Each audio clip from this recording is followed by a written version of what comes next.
ये सप्ताह बड़ा विशेष है। अयोध्या में धर्म ध्वजा फहराई गई। कुरुक्षेत्र में, भैया थोड़ा शांति बना ले। अयोध्या में धर्म ध्वजा फहराई गई।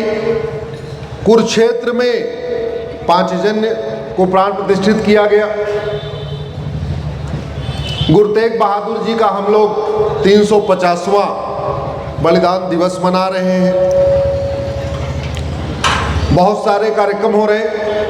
अभी सरदार जी भी मेरे पास आए थे, एक पुस्तक लेके। मैं पुस्तक को पढ़ रहा था, देखा मैंने, उसमें गुरु तेग बहादुर जी के बारे में बहुत अच्छी अच्छी बातें लिखी है जो सामान्य रूप से लोग नहीं जानते।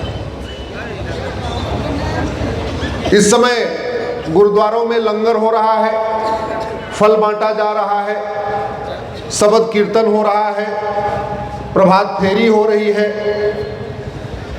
रक्तदान शिविर भी लगाया जा रहा है। नेता भी आ रहे हैं गुरुद्वारों में, अभिनेता भी आ रहे हैं गुरुद्वारों में, लेखक भी आ रहे हैं, मत्था टेक रहे हैं, बुद्धिजीवी भी मत्था टेक रहे हैं, पत्रकार भी मत्था टेक रहे हैं, कलमकार भी मत्था टेक रहे हैं। लेकिन गुरु तेग बहादुर जी ने किस लिए अपना बलिदान दिया था, उस पर कोई चर्चा ही नहीं हो रही है। गुरु तेग बहादुर जी के ऊपर डाक टिकट जारी हो रहा है, गुरु तेग बहादुर जी की प्रतिमा का अनावरण हो रहा है, सब कुछ हो रहा है जिसके बारे में उन्होंने कभी सोचा ही नहीं होगा।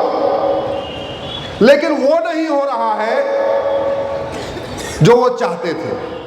तो मैं पालीवाल जी आपको धन्यवाद दूंगा।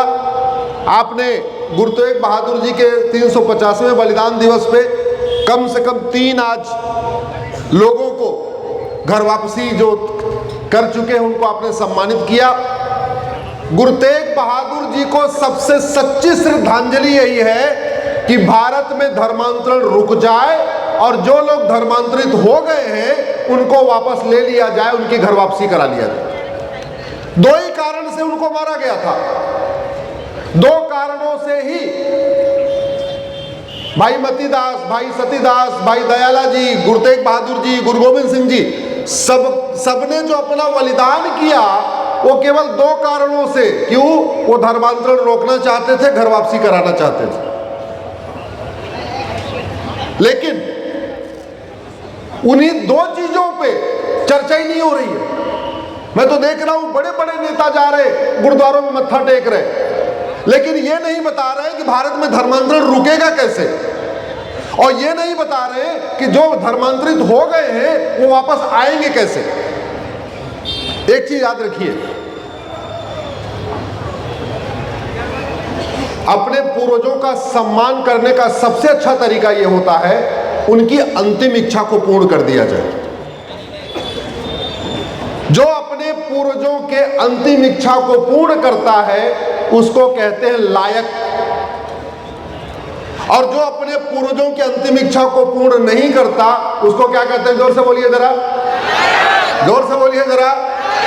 हाँ।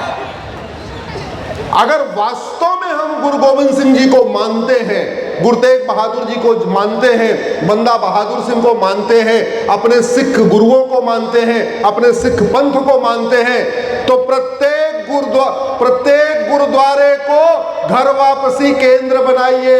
कश्मीर से कन्याकुमारी तक जितने भी गुरुद्वारे हैं वहां लंगर खिलाइए, शबद कीर्तन करिए, प्रभात फेरी निकालिए, रक्तदान करिए, सब कुछ करिए।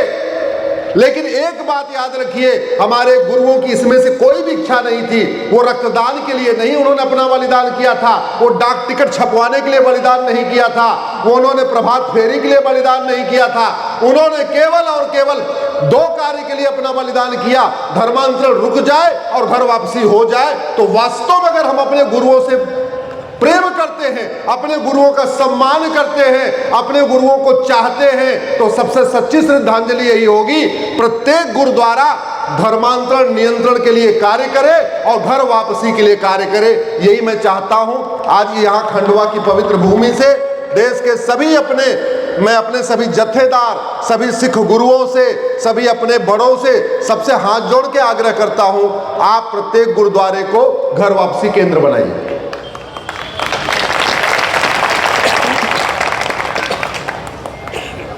और गुरुद्वारे ही क्यों, मंदिर क्यों नहीं, मठ क्यों नहीं, पुजारी क्यों नहीं, कथावाचक क्यों नहीं, मंडलेश्वर क्यों नहीं, महामंडलेश्वर क्यों नहीं, राम कथावाचक क्यों नहीं, भगवत कथावाचक क्यों नहीं, शंकराचार्य क्यों नहीं?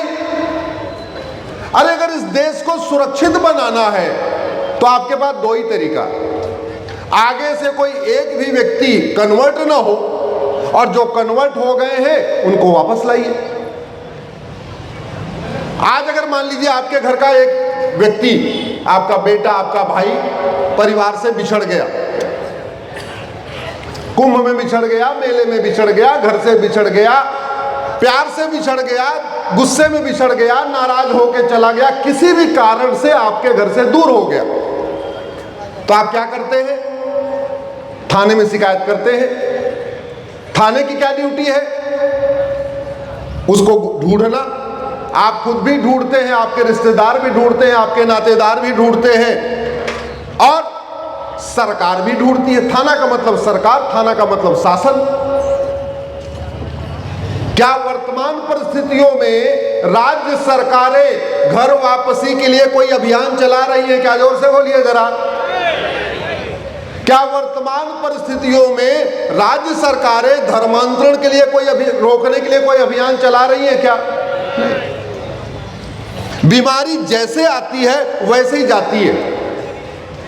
अगर आपको मोटापा हुआ है तो मोटापा तभी ठीक होगा जब व्रत करना शुरू कर देंगे। अगर अधिक भोजन के कारण मोटापा हुआ तो भोजन छोड़ने पे ही मोटापा ठीक होगा। धर्मांतरण कैसे हुआ था? जोर से बोलिए। किसने कराया? अकबर ने, बाबर ने, हुमायूं ने, तुगलक ने, ऐबक ने। ये बाबर, हुमायूं, तुगलक, गजनी, गौरी, खिलजी, ऐबक कौन थे? शासक। तो धर्मांतरण किसके कारण, किसने करवाया? शासकों ने। तो घर वापसी भी किसको कराना पड़ेगा? जोर से बोलिए जरा। सीधी सी बात है।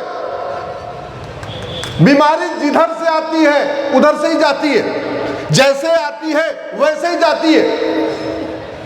तो धर्मांतरण रोकना केवल समाज का काम नहीं है, मठ मंदिर का काम नहीं है। धर्मांतरण रोकना केवल पंडा, पुजारी, गुरुद्वारे का काम नहीं है। धर्मांतरण रोकना सरकार का काम भी है। और घर वापसी कराना भी केवल समाज का काम नहीं है, घर वापसी कराने के लिए भी सरकार को ही आगे आना पड़ेगा। दुर्भाग्यवश भारत में धर्मांतरण हो इसके लिए 300 योजनाएं चल रही हैं, घर वापसी हो एक भी योजना नहीं चल रही। इन्हीं विषयों पे मैं सुप्रीम कोर्ट में लड़ता रहता हूं। और एक बात याद रखिए, समस्या की चर्चा करने से समस्या ठीक नहीं होती। बीमारी की चर्चा करने से बीमारी ठीक नहीं होती। बीमारी ठीक होती है दवाई लेने से। और डॉक्टर कोई अच्छा बुरा नहीं होता। अच्छा और बुरा क्या होता है? दवाई।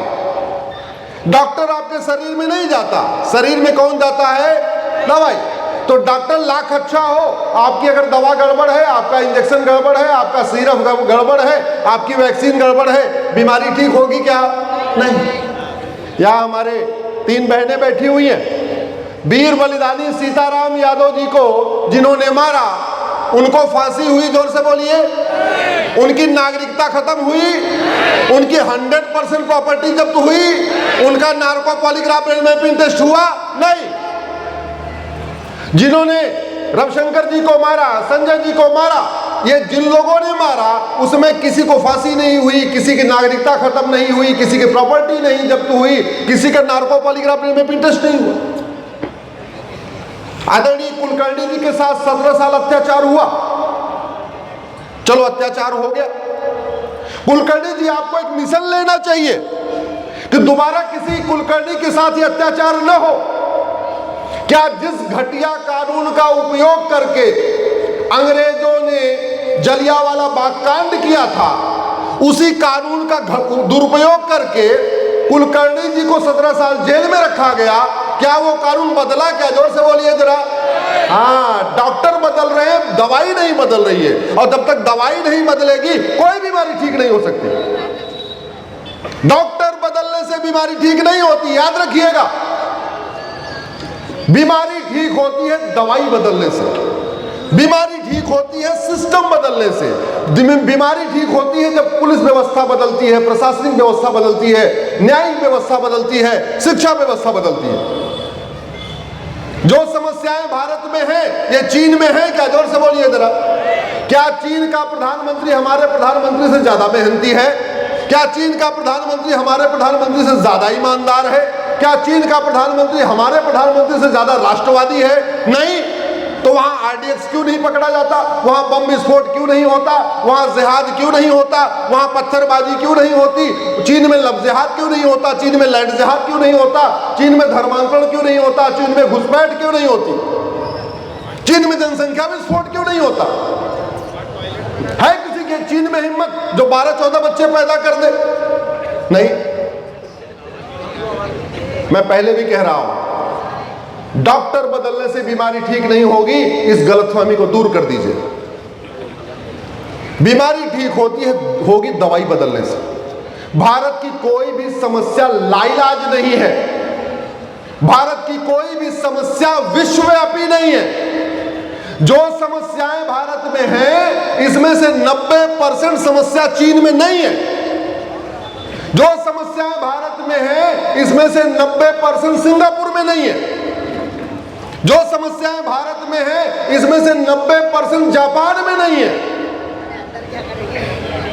तो सवाल ये बनता है, राम का देश भारत, कृष्ण का देश भारत, भगवान बुद्ध का देश भारत, भगवान महावीर का देश भारत, गौतम बुद्ध का देश भारत, शिवाजी महाराज का देश भारत, राणा प्रताप का देश भारत, गुरु तेग बहादुर का देश भारत, गुरु गोविंद सिंह का देश भारत, स्वामी विवेकानंद का देश भारत, महापुरुषों का देश भारत, महावीरों का देश भारत। तो इतनी समस्याएं भारत में क्यों है? चीन में तो किसी देवी देवता ने जन्म नहीं लिया, सिंगापुर में किसी देवी देवता ने जन्म नहीं लिया, जापान में किसी देवी देवता ने जन्म नहीं लिया। फिर वो देश सुरक्षित क्यों है और हमारा देश असुरक्षित क्यों है? क्योंकि उन देशों ने राम मंदिर भले नहीं बनाया, लेकिन राम नीति लागू किया, और राम नीति है भय बिन होय न प्रीत। उन्होंने कृष्ण भगवान का मंदिर नहीं बनाया, लेकिन कृष्ण भगवत गीता को पढ़ा और कृष्ण नीति लागू किया। सठे साठ्यम समाचरे,